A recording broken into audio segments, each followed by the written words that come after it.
and you just heard Is This Love by Cake, and right before that, you heard Do You Remember Walter by The Kinks. So many questions. No, my mind can't handle it. I don't know how to answer them. Is This Love? Do you remember Walter? I don't know either. Who's Walter? But enough questions. I am ready for some answers right now. Finally. We are currently on the phone with Providence High School graduate and local Charlottean rapper, Tylo B. Chillin'. What is going on, Tylo? Yeah, what's going on, Mac? So thank you so much, dude, for coming on to the show. We're really, really excited. First time on the radio, man. I appreciate it. Shout out you, shout out the radio station, shout out the college over there, too, man. We really appreciate it, man. Yeah. Passion is my preference. The new album, what's up with it? You gotta tell me. It's more diverse than any of my previous 3 albums. It's got a lot of hits and a lot of romance surrounding this album, you know? Nice. Putting in a lot of hard work. It's probably the longest, it's took me the longest out of all 3 of the albums to record. Okay, we also noticed it's the first one without Misunderstood in the title. Is there like a meaning behind that? Well, when I first started Misunderstood, I wanted it to be a 3-part series. Kind of the way Lil Wayne does the Carters, you know, right, but he ended up doing a 4th one. But I just kind of, after my first 3 albums, I kind of wanted to just go in a new direction and just have a new title. Gotcha. So you said there's a lot of like romance songs, like you express very vivid lyrics in all your previous releases, and I'm sure you're going to as well. Where do you seek like inspiration from for those? Yeah, just personal experiences, really, and just, you know, going in there and doing my thing, really, just doing just whatever my creative mind will let me do. I just go for it. And I remember, I think it was sophomore year of high school, we would always just pull into the Providence parking lot, hear your songs playing. How often do you go back and listen to your old albums? All the time, Mac. All the time. I listened to all 3 of them last night, actually. No, all the time. It's really cool because you notice all the steps and like how you gradually like the production got better on all your albums. It really is. It just seems like your career, it's like a learning experience. Well, when I started out, I was recording at Imaginon over there in Charlotte. It was downtown Charlotte. There's a library over there, and so the quality wasn't the best, but it was free studio time, so, you know, I jumped on that. And then as it got better, I got with a family friend of mine here in Virginia. His name's David Castle, and me and him's been knocking out the hits. So mainly all my stuff's been coming from him, so. Awesome. And when you think of, like, great flow in rap, you hear names like Rakim, Biggie, MF Doom. How would you describe your own flow? Because you definitely have a unique style with your music. Yeah, I try to gravitate from other artists and but put my own little twist on it, you know? Mainly I try to come up with all of it myself, but just, you know, learning my craft, listening to different artists, listening to different types of music really helps, and really helps your songwriting ability and the way you can deliver. Definitely. Which rappers do you mainly seek inspiration from? Besides myself, I look forward to Tupac. I listen to a lot of Biggie. I listen to a lot of Meek Mill's, a new artist out right now. Mm-hmm. Just Lil Wayne, T.I., just different people, Drake, just different people. Do you find influence from any non-hip-hop or rap artists? Absolutely. Sade, if you know who Sade is. Absolutely, yeah. Just different artists. Yeah. All around.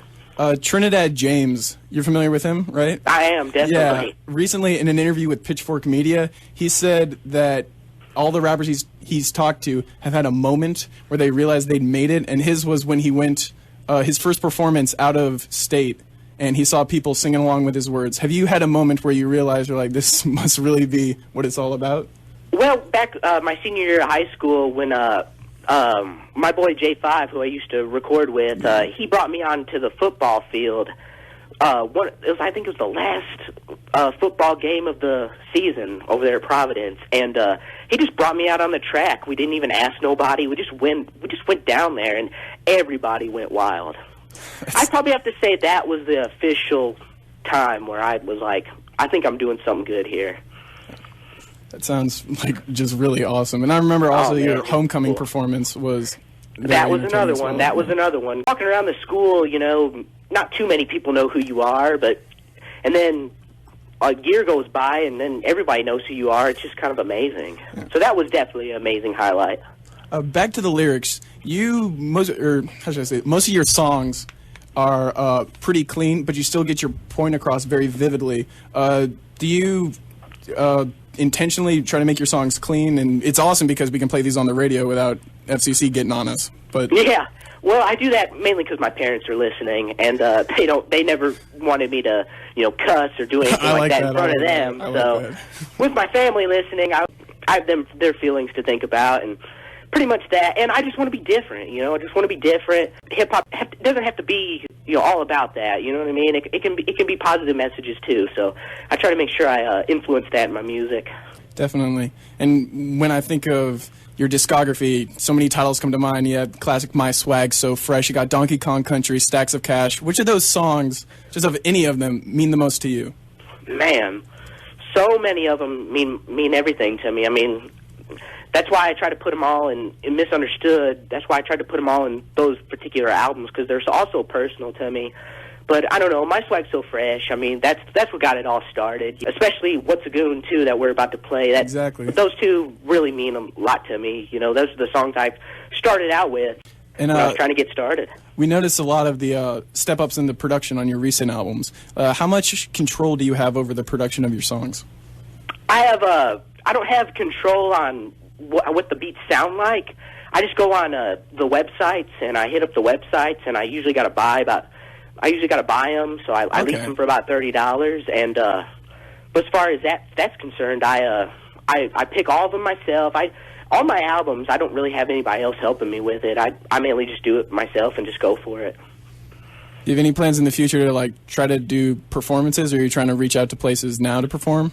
I'm always trying to do that, Mac. Always trying to do that. Just trying to get my voice heard and trying to reach more audiences and just trying to do more shows, trying to do more music, just trying to get myself out there, Definitely feel that. So after Passion is My Preference gets released, what's up for Tylo next? Promoting Passion is My Preference is probably definitely going to be the thing. I want to shout out, I want to say it's coming out September 3rd, 2013. So everyone be on the lookout for that. Mark your calendars. It's coming. Passion is My Preference, Tylo. Free download on my website. TyloEnvyMe.yolasite.com. Just hit me up. September 3rd. I gotta say, I'm always really, really impressed that you're giving all your music away for free. It's a great way to get publicity and all that. Oh, you know it, man. I also dropped a new single today called Touch Me All Night Long with a very talented singer called Dub Bush. That's her name, Dub Bush. We got it on YouTube, so make sure to hit that up. Give me some views. Definitely. Any other websites or links you want to promote? I'm always on Facebook, facebook.com/TyloEnvyMe. It's pretty much everything Tylo Envy Me or Tylo Be Chillin'. Hit up the website, TyloEnvyMe.yolasite.com. Hit me up on YouTube. I've got all the new singles are coming out on YouTube. A lot of them are coming out before the album, so you'll get a taste of the album before it comes out. And September 3rd, Passion is My Preference, 2013, Tylo. It's a new direction for me. I'm looking forward to everybody enjoying it. We are definitely looking forward to it. Is there any way we could get you to do a station promo for WSOE 89.3 real quick? Absolutely. This is Tylo Be Chillin', yeah, WSOE 89.3. Awesome. You know what it is. Awesome. That was really good, man. Do you want to give us a little backstory on the song we're about to play? Oh, What's a Goon? That's actually the first song I ever recorded, Mac. So, when you're listening to it, kind of, get it in your head that I was really nervous when I was doing this song. But still, at the same time, I think it turned out great. I love it.